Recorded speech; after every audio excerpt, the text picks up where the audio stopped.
Now continuing with our look at the brand new S25 Ultra versus last year's S24 Ultra, it's time for a battery test. Which one is actually going to last us a whole day? Both phones are set to the exact same brightness levels, 120Hz adaptive refresh rate, vivid color settings, volumes, and of course they're both charged to 100%. Now here, we're going to recreate a non-stop normal day's usage, and of course I'm going to be running live wallpapers in the background just as I would with any of my devices. Now let's kick off round 1 with one of our most popular social media apps, Instagram. Speaking of which, make sure to follow me there as well in order to grab some giveaway codes. Oh, and as for these live wallpapers, they come straight from my own epic live wallpaper app, which has currently been delisted from the Google Play Store, but there'll be an update coming very soon for it, so keep an eye out. Now 20 minutes in, and as we move on to longer form content, they're literally neck and neck here. And with both phones being equipped with the exact same 5000 mAh battery alongside very similar screens, are we really expecting the results to be that drastically different here? With an adaptive refresh rate from 1 all the way to 120Hz, and with both of them coming in with a resolution of 1440 by 3120, almost everything is the same. However, when it does actually come to the sizes themselves, the S25 does have a 6.9-inch display compared to the 6.8 from last year's, but is that 0.1 inch really going to make that much of a difference here? Well, so far, no apparently. As we pass over an hour of continuous video playback, there's only a 1% difference between the two. Now putting the display to one side, if we look at the chipsets themselves, there's a drastic difference between the two. Last year's model has more of a stepping stone structure compared to this year where it's just two different sets of cores. And to be fair, this is quite a dramatic change. The S24 is set up so it can complete processes at lower clock speeds, hopefully using up less power and giving off less heat. And only if it's actually necessary will it kick into the higher cores, the performance cores. However, this time round this year, for the S25, even the lower set of cores are clocked in much higher than even the performance core from last year, with all 6 of them running at 3.5. So in theory, the S25 should be able to complete tasks much faster, therefore saving battery because it completes the task in a shorter period of time, therefore saving due to the reduced time scale. It's quite interesting. Now let's wrap up this session of media consumption with 15 minutes of Facebook, followed with some music straight from Spotify. And now that we're over 2 hours in, I think it's about time we push things even harder with a couple different games. Starting with the casual one, Block Blast. It's basically Tetris. But of course that's just the beginning. So for a more 3D intensive game, let's jump over to Call of Duty and play a couple rounds.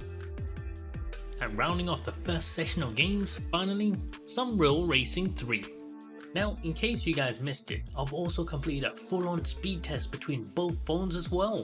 So in case you do want to check it out, it's going to be linked down in the video description as well as in the top right corner right now. And seriously, the results were unpredictable to say the least. Now after an hour of gaming, the gap's finally grown, with the S24 at 71 and the 25 at 75. Alright, cool. How about some large data downloading? For those of you like me who love to download directly on your devices, for this I've got Genshin Impact downloading over 30 gigs of files. So as this runs for 40 minutes, it's definitely a massive drain on the battery. Both phones managed to drop a whole 10% or so each. Alright, let's push the phones even harder with 20 minutes of full-on 4K video recording. Interesting, 52 and 57%. That gap surprisingly hasn't grown at all here, and that's despite the change up in the structure of the chipset. I'm actually starting to think the difference here might actually be coming from battery degradation, with the S24 being 1 year older. And as we jump back into social media apps, the first round goes to the S25, but barely. Alright, in round 2, let's push them even harder, starting with more 4K video recording. And why not maximize the stress on the CPUs themselves with some 3D Mark benchmarking. And this year there has been a slight upgrade in the GPU, but honestly, in game it's barely noticeable. I mean, the 3D Mark results do speak for themselves, like there's clearly a performance gain here. But if it was a blind test, honestly you wouldn't be able to tell the difference here.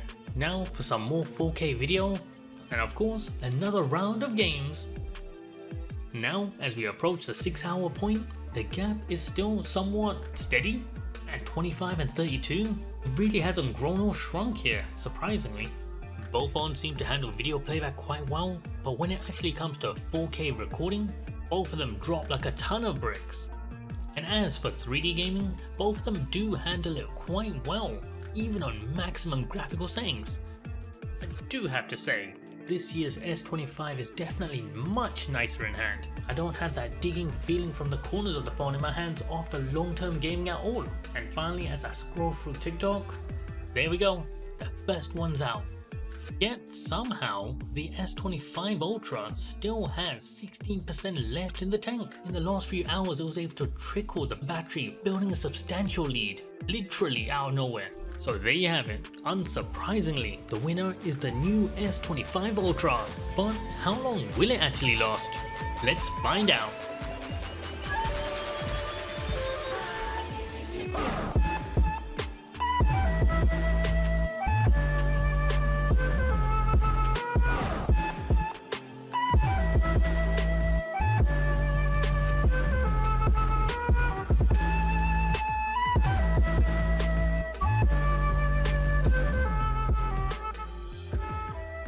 Literally over an hour later, the brand new S25 Ultra has finally died. But before you guys run off, if we look back in time at last year's test for the S24 Ultra when it was fresh out of the box, it did last almost 50 minutes longer than it did here today. So it could be that there has been some battery degradation over the year, or firmware updates has just made it a little bit less efficient. But it could just be I pushed the phones a little bit harder today. This time round my tests just were a bit more extreme. Regardless, the winner still remains to be the S25 Ultra. What do you guys think? Why did it come out on top?